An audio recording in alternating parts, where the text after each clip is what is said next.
आप सभी श्रोतागण सुनवैया के शुभम बाबू के प्रणाम बा। माई छठी के चरण में समर्पित बड़े भैया म्यूजिक डायरेक्टर आरजे शिवम के नेतृत्व में DSF म्यूजिक जोन से बहुत ही प्यारा भजन आशीर्वाद की कामना है, प्यार जरूर मिले। धन्यवाद। हरवा हमारो तो कैले अजोर भैलियो नहीं के कृपा से हम लारको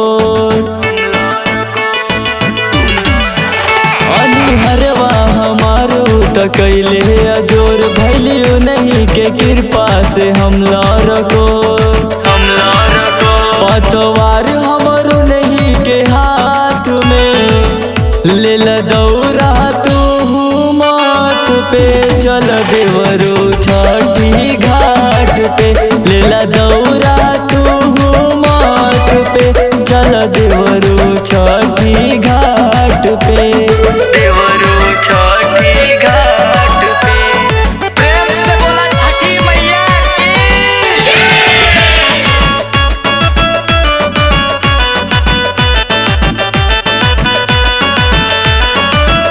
सूरज किरनियो देखा ललैया बिखेरे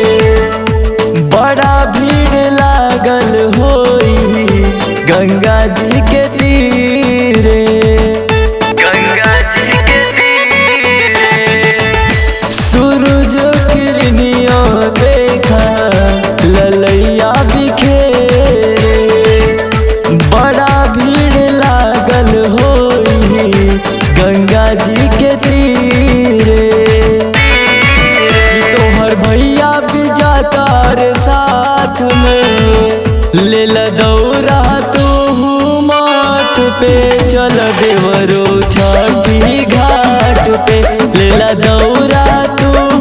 माथ पे चल देवरो छठी घाट पे देवरो छठी घाट पे।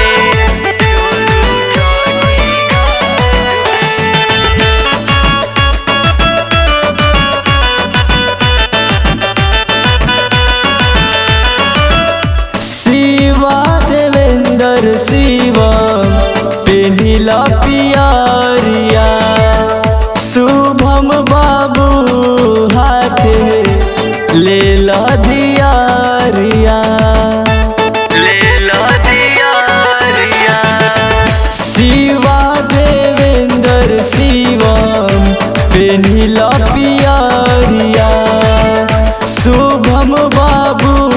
हाथे लेला दियारिया